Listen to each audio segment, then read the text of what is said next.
Welcome back everyone. Time to look at the Google Pixel 2 XL and see pretty much how it holds up in the later part of 2020. Now I will tell you, if you have all the money in the world, please pick up a Google Pixel 5 or a Galaxy S20 or something. These phones are great phones, but slowly and surely, and I think sooner than later, they're probably going to be more outdated than you think. But with something like the Google Pixel 2 XL, what's super interesting about it is that the design language of it and even the software and the experience overall is still extremely surprising. And I will tell you, if you're on an extreme budget, the Google Pixel 2 XL is actually a pretty decent pickup for a lot of people. Now, pricing wise, this thing, when it first came out, it costed not a lot, but but definitely a lot more than what it is now. You can pick up this thing on Amazon for about $170, definitely less than $200. And that's a pretty impressive price tag to pay for a device like this. Again, if you have more money, then get a better phone. But this thing, the fact that it came out in 2017 as a 3-year-old device is actually extremely impressive in my opinion. And I actually think more times than not, this thing is more surprising than unsurprising in my opinion. Now on the front of the Google Pixel 2 XL, first of all, if you guys aren't familiar with Pixel lineup, it's pretty much Google's own lineup of devices. So they usually collaborate with some other manufacturer and they help develop these type of phones. They're stock Android. They don't have any crazy features or anything, but the software experience is always probably one of the best. It's probably up there with Oxygen OS, and it's definitely, this is what all Androids are based off of, is stock Android, and this is what this phone runs at. Now with the Pixel 2 XL, you have that 6-inch OLED display on the front. It's 1440p, and I can't hype this panel up enough. It doesn't have a refresh rate that's higher than 60 Hz, so we don't have that 90 or 120 Hz refresh rate or anything, but I think for a majority of people out there, this is still more than capable enough of being, someone's best panel, at the time. And because it doesn't have a crazy amount of bezel, it has a little bit of bezel for sure, but it's not crazy. It's not like the original Pixel or anything, so I think it still looks pretty timeless for sure. And it even has a front-facing speaker, which is cool too, so there is some use case for that specific bezel on the front. So again, not the best looking phone ever, but I still think it looks better than the predecessor, and it even looks better than the successor, which is the Pixel 3 XL. So for sure, thumbs up for me in my books for that panel. Now you do have USB Type-C on the bottom, and on the back you have this kind of polycarbonate finish with a glass texture up top. It may actually be glass, and you also have the fingerprint sensor as well. Now you have the power button, volume button, all that stuff, and I will tell you, the way this phone feels in the hand, it definitely doesn't feel cheap. It definitely doesn't feel like the most premium device, so it kind of fits in that kind of middle ground, you know what I mean? I feel like the display is good, but it just doesn't feel that great when you're doing things with it, and I don't know the best way to describe it, but it's definitely a good performing phone, in terms of the way it feels. It feels great, it looks great, but I'll definitely tell you, there are some weird things about it. When you have a phone nowadays,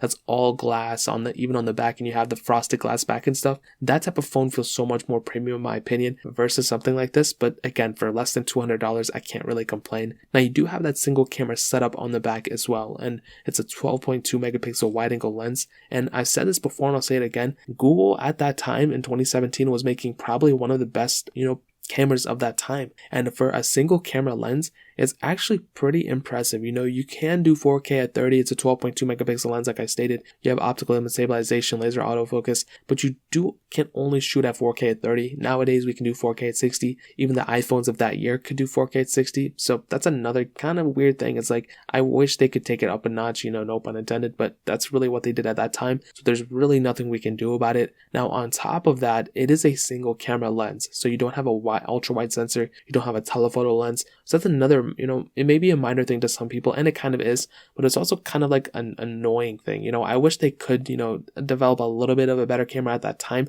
They still only do dual camera setups. I wish they could do triple or quad, but I still think for what it is and for this phone, the quality is great. The video quality is pretty good. Of course, it's not the best of ever time, but I think for a lot of people out there, it's still okay. And if I had to use this camera, I'd probably be okay with it. But I think the front camera is probably the bigger deal, the 8 megapixel lens. You can only do 1080p videos on that. Nowadays, we can do 4K at 60 on it, so that's another kind of big thing. If you're somebody who's, filming a lot of videos on their front camera, or if you're making a lot of TikToks or Snapchats, or you're, video calling a lot of people, you're probably going to notice that this camera quality isn't as great as something like a Samsung Galaxy S20 Plus. So that's probably where the biggest differentiating factors come from, but I still think for this device, it's totally okay for the time being. So in terms of the camera and in terms of the outside, that pretty much covers it up. Now, the software-wise, this is the best advantage of this device. I've said this before and I'll say it again. The software software of this phone is amazing. It's stock Android. It has Android 11. Now, sadly, it's probably its last stock version of Android, but I will tell you, even if it stopped at Android 11, that's still an extremely good version of Android to be stopping at because it's so strong, has a lot of features, and it's not even outdated because Android 11 is still like the newest version of Android. But taking it up a notch again, the best thing about the Pixel lineup is because of its stock Android, these phones are so easily to be, modded and rooted and customized that you can just find a custom ROM for this device and just run with it. And there's so many custom ROMs out for this thing, it's not even funny. So you can easily just go and type in like any custom ROM. You can just type in Pixel 2 XL custom ROM for Android 12, 13, 15, 16 in the future, and I guarantee you there will probably be custom ROMs available for this thing. And as I said before, that's a huge asset for these devices. Having an older phone like this that has that type of capability of still getting software support one way or another is a huge asset. And for sure, the Pixel 2 XL wins a lot in the software department. It's already stock Android, but on top of that, you can custom ROM it and add even more versions of software on it, which is really, really impressive. So in terms of software, that pretty much covers it up. Now hitting on the performance, this thing has that Qualcomm Snapdragon 835 chipset, an Adreno 540 GPU, and 4 gigabytes of RAM on each model. Now there's no expandable storage, so this thing only tops out at 128 gigs, which kind of sucks a little bit. But what I can tell you in terms of the performances is that this phone's performance is surprisingly good still. I will say it's not the best in the world. I don't want to think and tell you guys it's the best in the world or anything, but for sure it gets the job done. It's a very smooth performing device. Now, I wish it did kind of have like 120 Hz refresh rate because I feel like even then it wouldn't make this phone feel that much smoother. I think the smoothness factor is there, but I think when you like click on an app and expect it to open in the loading speeds of certain apps, it is kind of outdated. And I think recently I actually did a speed comparison between this phone and like an iOS 14 phone, and I saw that pretty much it just wasn't keeping up quite well with other manufacturers like with Samsung and iPhones and OnePluses. But that's because this is a 3-year-old device. It's expected. If this thing was the latest and greatest device, then of course there'd be a problem. But because this thing is an older device and it has an older chipset, I totally think it's okay. I don't think it's that big of a problem. Again, like if it was a problem, like you would still kind of have to give it some slack because it's a 3-year-old device. But whatever you're going to do with it, whether you're trying to play super intensive games, whether you're trying to, just kind of multitask some apps here and there and all that, you're probably going to be okay. But don't expect it to be, a crazy good performing device still, because when you compare this type of phone to even like a Galaxy S10 or even like a Pixel 5 or Pixel 4, you're not really going to be getting that top tier performance that this phone kind of had at the time. So in 2017, this phone's performance was great, but nowadays it's probably not as good as you guys might expect it to be. So in terms of performance, that pretty much covers it up. Now ending it off with the battery life, this thing has a 3520 milliamp hour battery. And in terms of battery, I mean, that's not a bad, sized battery, but this thing has degraded over time. So that battery size is not at 3520 anymore. It's probably gone down. But on top of that, I will tell you, I think this device had a battery problem when it first came out, but I think it's been fixed now. But I've had pretty decent battery life on this thing. Standby time is expected. It's very average though. It's not anything that I would brag over, but it's like very, very average. So that's like kind of like the best way I can put it. So in terms of battery life, it's more average than not. And to kind of sum up this video and to answer the question, is the Google Pixel 2 XL still worth it in the later part of 2020? What I'll tell you is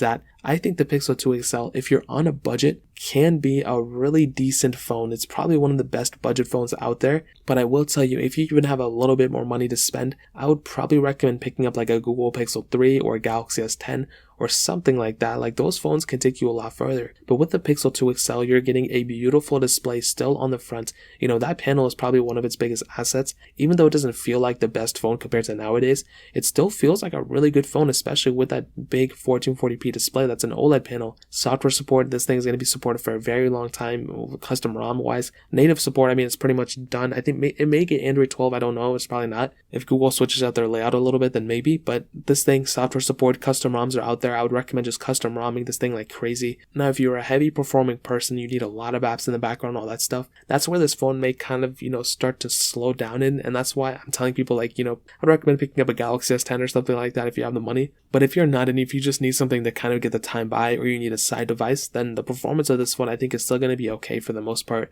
The camera of this thing is still really good as well. I mean, this thing has a really good camera setup. that single camera lens on the back still gets the job done. Even that front camera is okay for the most part. And the battery life on this thing is good enough. If you get one that has a pretty good sized battery and it's still like, it hasn't degraded a lot, then I think it's still going to be fine for a lot of people. And for that price tag that's less than $200, you can't really go wrong with it. But like I said, don't expect to buy this phone and have it to be like the best performing phone ever and, blow your socks off and stuff, because most probably it's not going to happen. But I think for the most part, it'll definitely get the job done for sure. So in terms of the Pixel 2 XL and how it holds up in the later part of 2020, that really pretty much covers it up. If you guys have any other questions or anything, let me know in the comment section as well. Hit the like button, that would mean so much, but definitely hit that subscribe button. Every single subscriber that we get really does count, so it means so much if you guys can hit that. Also check out the other links down in the description as well. My Twitter, my Instagram, my other channels. More importantly than everything else, I love every single one of you guys. Hopefully I'll catch you guys in the next video. Peace out till then.